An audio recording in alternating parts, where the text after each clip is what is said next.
Il paraît qu'il se met la tête à l'envers le week-end, mais qu'il est quand même en forme le lundi. C'est extraordinaire, Mathieu Noël.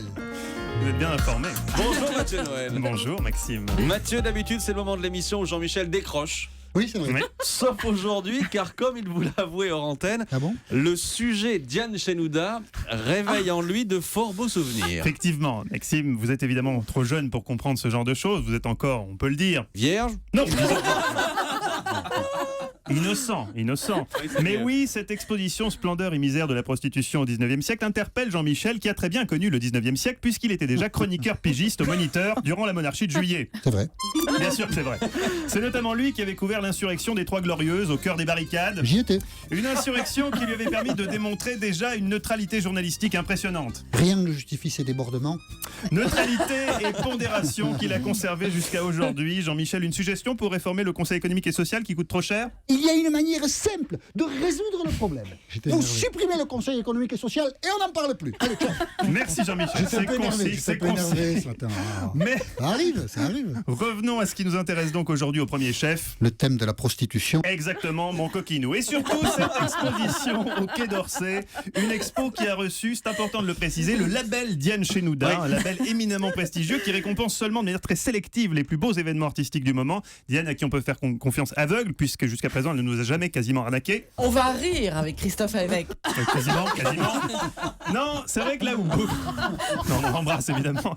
C'est vrai que là où beaucoup de chroniqueurs culture ont tendance à trouver tout exceptionnel, Diane fait preuve d'un vrai sens critique. Alors Diane, Splendeur et misère au Quai d'Orsay, C'est une expo exceptionnelle. c'est QFD. Alors, cette expo, toute l'équipe d'Europe Midi l'a vue ce week-end, vendredi, à l'issue de la chronique de Diane dans le journal de Christophe Carré. Jean-Michel l'avait annoncé avec dans la voix des trémolos d'excitation. Nous irons. Et nous y sommes allés. Hier, on s'est donc donné rendez-vous au musée d'Orsay à midi. Seulement voilà, c'était la journée sans voiture. C'est assez pénible.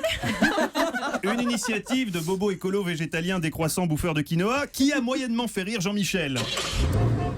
Jean-Michel qui a voulu se déplacer avec son véhicule habituel, qui déclarera aux policiers, je cite, « Désolé, je savais que c'était la journée sans voiture, je ne savais pas que c'était aussi la journée sans Aston Martin. » Le ton est monté, les flics ont dit à Jean-Michel « Et la planète alors, monsieur ?» Jean-Michel a répondu. On s'en fout.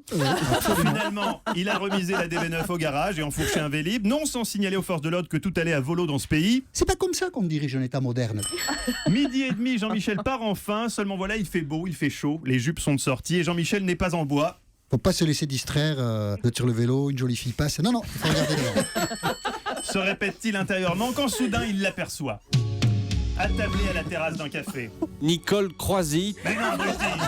Mais non, pas Nicole Croisy, enfin. Un corps fait pour l'amour, un regard qui vous transperce. Une chevelure soyeuse, encore parée d'embrun méditerranéen, le tout surmonté d'une casquette télé 7 jours. Un jeu de jambes, des bottines noires sous une table de bistrot qui noie sa solitude dans l'alcool en attendant le film. Ah, et pour cause, Eva Rock fait partie de ces femmes qui ne laissent pas indifférent.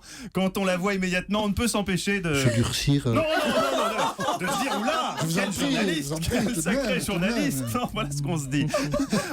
Et on n'a pas tort, car la semaine dernière, Eva nous a encore prouvé qu'elle pouvait être à la fois réactive et pertinente, et pas seulement sur les questions médias. Lundi, Olivier Pouls nous expliquait comment faire une bonne panure pour des nuggets de poulet maison, quand soudain, Eva a levé le doigt pour intervenir, à bon escient, bien sûr. Question Et des Baroques. ce que vous disiez, Olivier, c'est qu'il y a une sémantique un peu... Merci Eva. Merci Eva. La prochaine fois, n'interviens pas. Quand c'est pas les médias, n'interviens pas. On a fini. C'est moche. Bref, on a fini quand même par se retrouver. C'était effectivement une expo, comment dire. Exceptionnelle. Oui, bien exceptionnel. Voilà. Au retour, on a pris le métro, ce qui nous a permis de croiser Thierry Geffrotin sur la 12. Come prima. Entre Concorde et Madeleine, et passer de wagon en wagon avec un petit chapeau. Preuve qu'Europe 1 ne paye pas si bien, sauf quelques exceptions, comme par exemple. Jean-Michel Apathy. Enfin, avant de vous quitter les amis, un mot en forme de conseil. Pour votre petite séquence interactive du 3921, l'idée c'est de cibler un minimum, Jean-Michel. Si vous incitez tous les auditeurs indistinctement à appeler le 3921, évidemment, à 34 centimes d'euros la minute, ça fait du blé à la maison.